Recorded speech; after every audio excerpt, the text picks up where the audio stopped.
Hello friends, welcome back to another video. आज के video में आपके साथ डिस्कस करने वाला हूं एक टार कमांड के बारे में जो कि लाइनक्स में काफ़ी यूज होता है। अगर आपने कोई भी कंप्रेस फाइल डाउनलोड किया होगा तो ज़रूर इसका इस्तेमाल किए होंगे आप। तो इस वीडियो में हम लोग जानेंगे कि टार का इस्तेमाल हम क्यों करते हैं, टार होता क्या है, टार कमांड होती क्या है, उससे क्या क्या हम टास्क परफॉर्म कर पाएंगे। तो इस वीडियो में इन सारे क्वेश्चंस का हम आंसर करने वाले हैं। तो अगर ये वीडियो आपको थोड़ा सा भी इन्फॉर्मेटिव लगे तो प्लीज़ मेरे वीडियो को ज़्यादा से ज़्यादा लोगों के साथ शेयर करें और मेरे चैनल को सब्सक्राइब कर दें। अगर आपने अभी तक मेरे चैनल को सब्सक्राइब नहीं किया है तो मेरे चैनल को जरूर सब्सक्राइब कर। तो बढ़ते हैं वीडियो में आगे की तरफ। So let's begin now.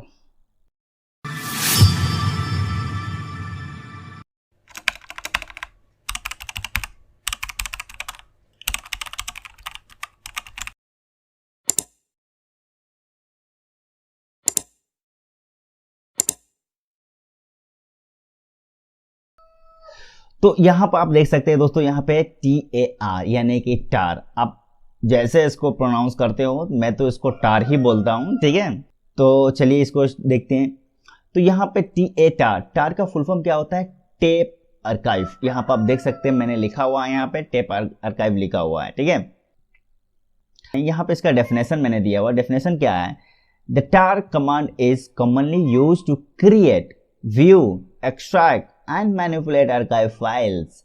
यानी कि टार का इस्तेमाल हम आर्काइव फाइल क्रिएट करने में, उसको देखने में और उसको एक्सट्रैक्ट करने के लिए, यानी कंप्रेस जो फाइलें होती है उनको देखना, उनको क्रिएट करना, कंप्रेस फाइल क्रिएट करना और उसको एक्सट्रैक्ट करना, इन सारे टास्क के लिए हम लोग टार कमांड का इस्तेमाल करते हैं। टारबल्स क्या होती हैं, ठीक है।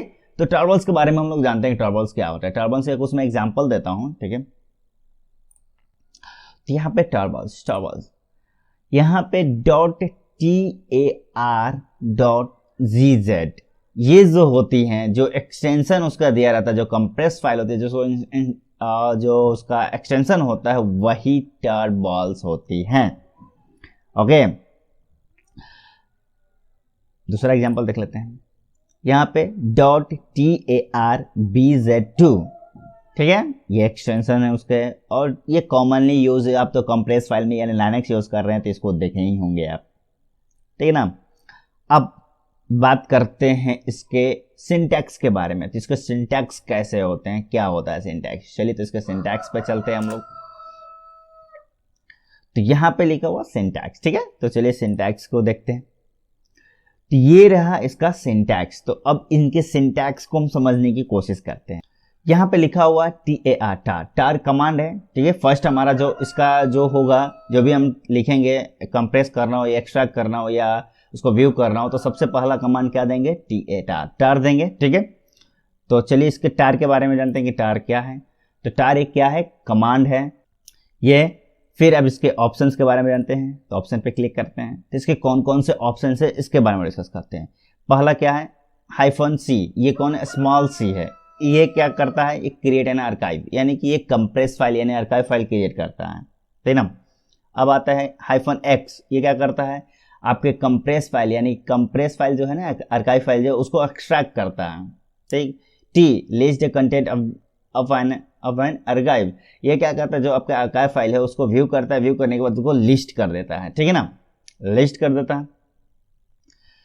-V, verbose mode and displaying the progress of the operation. जो हम टास्क की मदद से जो ऑपरेशन करते हैं उसको क्या करता है? डिस्प्ले करता है कि कितना % हुआ या कितना टास्क कंप्लीट हुआ, वो चीज़।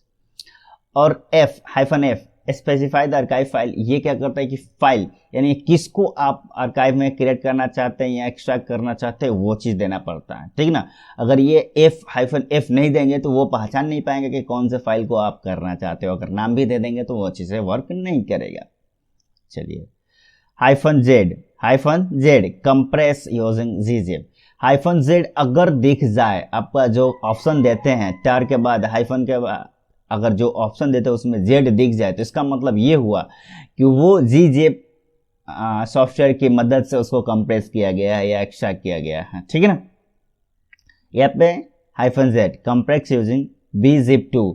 इससे भी वही पता चलता है कि अगर जे दिख जाए, यहाँ पर जे दिख जाए उसमें, तो इसका मतलब हुआ कि bzip2 की मदद से इसको कंप्रेस या एक्सट्रैक्ट किया गया है। ठीक, अब आते हैं हाइफन कैपिटल C है।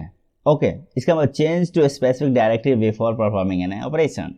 आप इसको अगर मान के चलिए कि आपका आर्काइव फाइल है, उसको किसी स्पेसिफिक डायरेक्टरी या फोल्डर में एक्सट्रैक्ट करना चाहते हैं, तो आप इस कैपिटल C का इस्तेमाल करके आप कर सकते हो। ठीक है, चलिए हम लोग टार के बारे में समझ गए। टार क्या है, कमांड है, और उसके ऑप्शन है कि ये ऑप्शन इसके बारे में जान गए। अब समझते हैं आर्काइव नेम्स। आर्काइव नेम्स क्या होती है? Replace this with the desire name for your archive file, यानी कि आप जो आर्काइव फाइल नेम यहाँ पर मैंने दिया हुआ है, आप अपने मेन एक्चुअल जो कंप्रेस कर रहे हैं उसका नाम अगर आप कुछ भी देना चाहते हैं, जैसे XYZ देना चाहते हैं, तो XYZ यहाँ पे दे देंगे, और उसका डॉट एक्सटेंशन किससे करना चाहते हैं, क्या है, किस में कन्वर्ट करना चाहते हैं, वो एक्सटेंशन उसको दे देना है। bzip2 में कर रहे हैं या gzip में उसको कंप्रेस कर रहे हैं, तो उसका वो एक्सटेंशन देना पड़ेगा। ठीक है, अब बात करती है फाइल्स एंड डायरेक्टरीज। ये क्या होती हैं? तो फॉर एग्जांपल मैंने यहाँ पे दे दिया to create an archive named my archive dot tar. ठीक है, कॉमनली यूज होता है टार, जो कि कॉमन एक्सटेंशन है, containing two files, file 1.txt and file 2.txt and directory my. यहाँ पे क्या बता रहा है कि जब भी हम अपना आर्काइव फाइल क्रिएट करते हैं, तो वहाँ पे हम अपने एक तो पहले हम अपना आर्काइव का नाम देते हैं और उसका एक्सटेंशन देते हैं, फिर उसमें कौन कौन सी फाइलें हैं उन फाइलों का नाम भी हम लोग वहाँ पे देना पड़ता है। स्पेस देने के बाद उन फाइलों का नाम भी देना पड़ता है, और फिर जिस फाइल में वो फाइलें हैं, जिस फोल्डर में वो फाइलें हैं, उनका भी नाम देना पड़ता है। यहाँ पे माई डायरेक्टरी जो दिए हैं, यानी कि माई डायरेक्टरी के अंदर में ये 2 फाइलें हैं इसमें, ठीक है ना, ये 2 फाइलें हैं, तो इनका भी नाम देना पड़ता है। इसको हम प्रैक्टिकल करके देखेंगे, तो नेक्स्ट हमारा होगा प्रैक्टिकल ही। तो आप देख सकते हैं कि हम अपने डेस्कटॉप स्क्रीन पे आ चुके हैं। तो यहाँ पर हम अपना टर्मिनल ओपन करेंगे। देखिए, टर्मिनल ओपन करने के बाद सबसे पहले एक काम करना है, आपको एक फोल्डर क्रिएट करना है अपने डेस्कटॉप पे, जैसे कि मैंने यहाँ पे डेमो नाम से क्रिएट किया हुआ है, और उसके अंदर में कुछ फाइलें हैं उसमें डाल देनी है, कोई भी फाइलें हो। तो मैं आपको दिखा देता हूँ, मैंने यहाँ पे 2 फाइलें इसमें रखी हुई है। ठीक है, तो इसको पहले हमको कंप्रेस करना है, यानी कि इसको हमको आर्काइव फाइल क्रिएट करना है। तो उसके लिए हम कमांड क्या देंगे, यहाँ पे सबसे पहले हम लोग जाएंगे, पहले हम डेस्कटॉप पे चल जाएंगे। तो यहाँ पे cd कमांड से हम डेस्कटॉप पे चले जाएंगे। ठीक है, मैं इसको क्लियर कर देता हूँ, ls। ठीक है, तो यहाँ पे डेमो हमारा आप यहाँ पे देख सकते हैं कि डेमो ये है। तो अब हमको क्या करना है, इसको कंप्रेस करना है। तो कंप्रेस करने के लिए यहाँ पे लिखेंगे tar, ठीक है, -cvf। ठीक है, ये कंप्रेस करने के लिए है। और यहाँ पे आप अपने आर्काइव का नाम देंगे। तो आर्काइव का नाम मैं दे देता हूँ test.tar। ये सिंपल वाला tar है। ठीक है, सिंपली मैं क्रिएट कर रहा हूँ, bzip या bz2 की मदद से नहीं कर रहा हूँ। ठीक है, अब उसमें कौन कौन सी फाइलें हैं, तो फाइल 1 है, आपको मैंने दिखाया है .txt, और फाइल 2.txt। ठीक है, अब तो ये हो गया, फाइल के नाम इसका टार मैंने दे दिया, आर्काइव नेम दे दिया, उसके अंदर में जो फाइलें हैं वो दे दिया। अब जिसके अंदर में ये 2 फाइलें हैं उसका भी नाम देना है, तो यानी कि डेमो नाम है। तो मैं यहाँ पे डेमो दे देता हूँ और मैं एंटर प्रेस करूँगा। तो आप यहाँ पे देख सकते हैं नीचे में ये यहाँ पर हमारा ये आर्काइव फाइल क्रिएट हो गया। अब चलिए, ये तो हो गया क्रिएट, एक तो सिंपल टार क्रिएट हो गया। अब हम क्रिएट करते हैं gzip की मदद से इसको क्रिएट करते हैं। तो सिंपली जो कमांड है वही रखेंगे हम लोग, बस उसमें कुछ मॉडिफिकेशन करनी है हमें। तो यहाँ पे हम लोग कुछ मॉडिफिकेशन हम लोग बस थोड़ा सा करना है, माइनर मॉडिफिकेशन करना है। यहाँ पे हम लोग z दे देते हैं। ठीक है, z देने के बाद ये तो हो गया। फिर यहाँ पे एक्सटेंशन नेम थोड़ा चेंज करना रहता है, एक्सटेंशन नेम यहाँ पे दे देंगे gz दे देंगे, और हम एंटर प्रेस करेंगे तो ये क्रिएट हो जाएगा। अब देख सकते हैं कि यहाँ पे भी क्रिएट हो गया, तो फाइलें क्रिएट हो गई।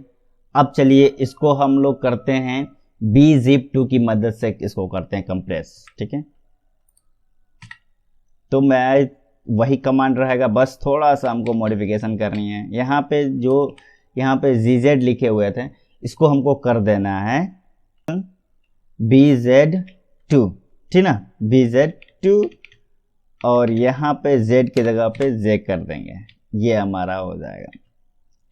सब वही रहेगा क्योंकि इसी फाइल को हम कंप्रेस कर रहे हैं, इसके फोल्डर के अंदर में जो भी फाइल है उसको कंप्रेस कर रहे हैं। अब यहाँ पे हम एंटर प्रेस कर देंगे, तो आप यहाँ पे देख सकते हैं कि तीनों यहाँ पे क्रिएट हो चुका है। चलिए यहाँ तक तो हमारा कंप्लीट हो गया कि कैसे हम लोग सिंपल टार क्रिएट कर सकते हैं, और gzip का भी टार, इसको कैसे क्रिएट करें, कंप्रेस फाइल कैसे क्रिएट करेंगे, और bzip2 की मदद से कैसे कंप्रेस फाइल क्रिएट करेंगे। तो ये तीनों हमने देख लिया। मैं इस स्क्रीन को क्लियर कर लेता हूँ। कंप्रेस करना तो हम लोग सीख गए, अब हम एक्सट्रैक्ट करेंगे, ठीक है। कैसे करेंगे इसको एक्सट्रैक्ट? तो एक्सट्रैक्ट करने के लिए यहाँ पे टार देंगे, ठीक है। टार देने के बाद यहाँ पे हम अपना जो भी नाम दिए हुए हैं ना वो दे देंगे test.tar, ठीक है। लेकिन यहाँ पे उसके ऑप्शंस भी देने पड़ेंगे, बिना ऑप्शंस के वो नहीं होंगे। और यहाँ पे उसका नाम दे देंगे DZ और एंटर कर देंगे। तो आप यहाँ पे देख सकते हैं कि वो एक्सट्रैक्ट हो चुका है। ये यहाँ पे एक्सट्रैक्ट होकर ये चीज़ यहाँ पे शो कर रहा है। तो आई होप ये वीडियो आपको अच्छी लगी होगी। अगर ये वीडियो थोड़ी सी भी आपको अच्छी लगी होगी तो प्लीज़ मेरे वीडियो को ज़्यादा से ज़्यादा लोगों के साथ शेयर करें और मेरे चैनल को सब्सक्राइब कर दें। तो मिलते हैं नेक्स्ट वीडियो में, तब तक के लिए बाय बाय दोस्तों।